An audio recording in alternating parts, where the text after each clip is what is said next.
Radhe Radhe everyone. आज की video में मैं आपके साथ शेयर करूंगी अनंत चतुर्दशी की संपूर्ण पूजा विधि। देखिए, इस प्रकार का हमें कलावा लेना है जिससे हम अनंत सूत्र बनाएंगे। आप अनंत सूत्र मार्केट से भी बना बनाया लेकर आ सकते हैं, लेकिन जो घर पर बनाते हैं उसमें अलग ही कुछ बात होती है। यहाँ पर मैंने क्रोशिया से अनंत सूत्र बना लिया है। इसमें 14 गांठें लगानी होती हैं। उसके बाद हम चौकी लगाएंगे, चौकी पर पीले रंग का वस्त्र बिछाएंगे और सबसे पहले हमें कलश की तैयारी करनी है। कलश में मैंने गंगा जल भर लिया है। इसको मैंने चंदन से और रोली से टेक लिया है। कंठ पर हम मौली बांध देंगे। उसके बाद इसमें 5 चीजें डाली जाती हैं, मैं आपको अपनी हर वीडियो में बताती हूँ। सिक्का, सुपारी, फूल, थोड़े से चावल, साथ में हल्दी, गांठ वाली या फिर आप पाउडर डाल सकते हैं। उसके बाद इसमें आम के पत्ते लगाने होते हैं, तो 5-7 जितने भी आप लगाना चाहते हैं लगा सकते हैं।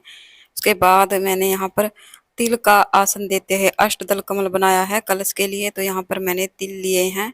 तिल आप कोई भी ले सकते हैं, सफेद या काले, या फिर आप चावल भी ले सकते हैं, क्योंकि सिर्फ एकादशी की पूजा में चावल वर्जित माने जाते हैं। बाकी पूजा में आप चावल का यूज कर सकते हैं। अगर आपके पास तिल हो तो आप तिलों से पूजा कीजिए, नहीं है तो आप चावल ले सकते हैं। उसके बाद मैंने एक प्लेट में तिल ले लिए हैं।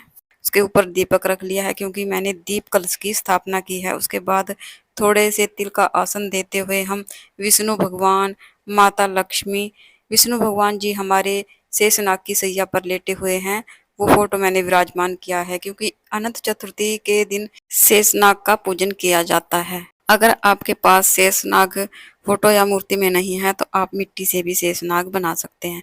उसके बाद थोड़े से तिल का आसन देते हुए मैंने सुपारी के रूप में गणेश भगवान को विराजमान किया है, क्योंकि गणेश भगवान के बिना हमारी कोई भी पूजा पूर्ण नहीं होती। उसके बाद जो मैंने अनंत सूत्र बनाया था इसको भी मैंने चौकी पर रख लिया है, क्योंकि इसका पूजन भी करना बहुत जरूरी होता है। उसके बाद मैंने एक जल का लोटा लिया है। भाव स्वरूप सभी को हम जल के छींटे देकर स्नान करा देंगे। अगर आपके पास मूर्ति है तो आप मूर्ति को पंच अमृत से स्नान करा सकते हैं। उसके बाद हाथ में फूल लेकर हम अनंत चौदस के व्रत का संकल्प लेंगे। उसके बाद जो फूल हमारे हाथ में है उसको हम श्री हरि के चरणों में समर्पित कर देंगे। दीप प्रज्वलित करेंगे। गणेश भगवान को, विष्णु भगवान को हम जनेऊ समर्पित करेंगे। अगर आपके पास हो सके तो विष्णु भगवान को पीला जनेऊ समर्पित करें।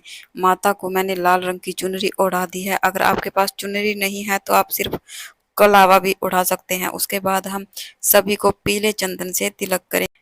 श्री हरि विष्णु को, शेषनाग को, कलश को, और जो डोरा हमने लिया इसको भी हम तिलक करेंगे। गणेश भगवान को सभी को हम तिलक करेंगे। उसके बाद माता लक्ष्मी को हम रोली से तिलक करें। गणेश भगवान को भी हम रोली से तिलक करेंगे। सभी को हम रोली से तिलक कर देंगे। उसके बाद हम तिलक पर तिल या फिर अक्षत समर्पित करेंगे। जो भी आपने लिया है, अक्षत लिए हैं या फिर आपने तिल लिए हैं। उसके बाद हम गणेश भगवान को दुर्वा घास जरूर से समर्पित करेंगे। उसके बाद हम सभी को फूल समर्पित करें। हो सके तो आप विष्णु भगवान की पूजा में पीले फूलों का यूज करें, और माता लक्ष्मी के लिए आप लाल रंग के फूल, और गणेश जी को भी आप गुड़हल का जरूर से अर्पित करें। अगर फूल ना मिले तो आप बगैर फूलों के भी पूजा कर सकते हैं, या फिर जो भी फूल आपके पास है वो फूल समर्पित कीजिए। उसके बाद हम सभी को इत्र सेवा प्रदान करेंगे, क्योंकि विष्णु भगवान को इत्र बहुत अधिक प्रिय है। उसके बाद हम तुलसी समर्पित करेंगे विष्णु भगवान को। भोग समर्पित करेंगे। जो भी भोग आप लगाएं उसमें तुलसी दल अवश्य रखें। गणेश जी के लिए मैं अलग से भोग रख दूंगी, क्योंकि उनके भोग में तुलसी पत्तर नहीं रखा जाता है। ऋतु फल समर्पित करेंगे। उसके बाद हम भोग में जल समर्पित करेंगे, क्योंकि हम कोई भी भोग लगाएं तो जल के बिना वो पूर्ण नहीं माना जाता है। इसलिए आप किसी भी चीज का भोग लगाएं तो उसके साथ जल का भोग जरूर से लगाएं, या फिर आपने घर में कोई मिठाई बनाई है, पकवान बनाया है, उसका भोग भी आप लगा सकते हैं।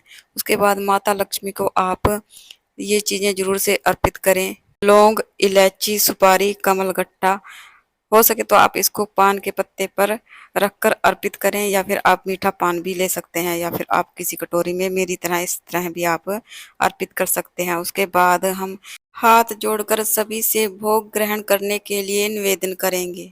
धूप दिखाएंगे। माता लक्ष्मी को हम श्रृंगार की सामग्री समर्पित करेंगे। 2, 5, 7 या फिर 16 श्रृंगार, जैसे भी आप में सामर्थ्य है। उसके बाद हम दक्षिणा रखेंगे। दक्षिणा पूजा में रही कमियों को पूरा करती है। उसके बाद एक जल का लोटा और हाथ में फूल लेकर हम अनंत चतुर्दशी की व्रत कथा सुनेंगे।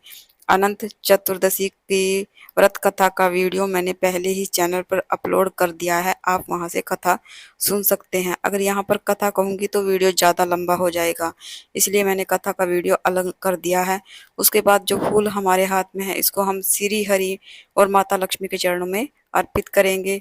थोड़े से फूल हम जल के लोटे में डाल देंगे। उसके बाद हम आरती करेंगे।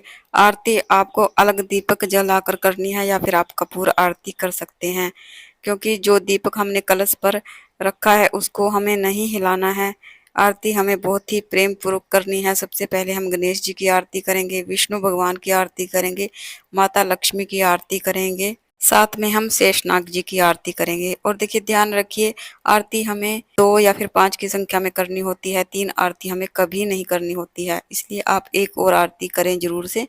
उसके बाद हाथ में थोड़ा सा जल लेकर हम चौकी के चारों तरफ से वार लेंगे, इस तरह से आचमनी कर लेंगे। उसके बाद हाथ जोड़कर भगवान से प्रार्थना करेंगे, अपनी मनोकामनाओं को पूर्ण करने के लिए प्रार्थना करेंगे, पूजा में रही कमियों के लिए समयाचना करेंगे। इस प्रकार हमारी पूजा पूर्ण हो जाएगी।